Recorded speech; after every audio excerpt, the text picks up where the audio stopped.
కూతురు పేరు రేచెల్ అని చెప్పాను. అయితే ఎన్నడూ పని చేయలేదు కదా రేచెల్, ఇంట్లో కసు పట్టేది కాదు.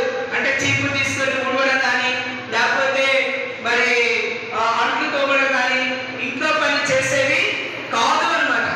అలా ఉన్నప్పుడు ఒక్కసారిగా మరి ఆ యొక్క చాక్లెట్ తన కూతురు దగ్గరికి, అమ్మ అమ్మ మరి మీ అక్క అయినా వాళ్ళ అక్క పేరేంటి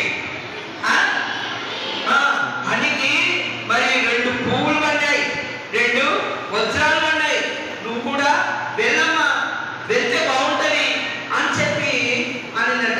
చెప్పిన పని చెప్పిందంట. వెంటనే పూజ ఇచ్చిందంట, కడవ ఇచ్చిందంట.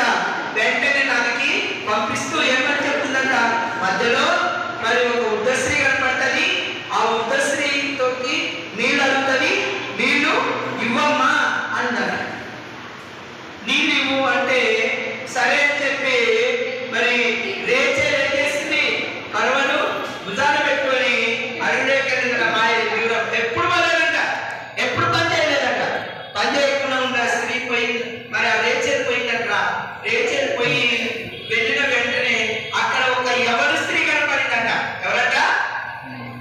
యవన స్త్రీ కనపడిందంట. యవనస్తురాలైన స్త్రీ కనపడేసరికల్లా మరి ఏంటమ్మా వృద్ధ స్త్రీ కనపడుతుంది కదా, నాకు మమ్మీ చెప్పింది కదా, మరి ఆ వృద్ధ స్త్రీ కనపడలేదే, యవనస్తురాలు అంటే నీళ్ళు అడిగిందంట. నీళ్ళు ఇవ్వమ్మా అంటే నేను నీళ్ళు ఇవ్వమ్మా అని చెప్పింది. ఏంటి నీళ్ళు ఇవ్వనన్నా అని చెప్పి ఆ యొక్క యవనస్తురాలైన ఆమె ఏం చేసిందంట, ఒక శాపాన్ని పెట్టేసింది. ఇక్కడేమో వృద్ధ స్త్రీ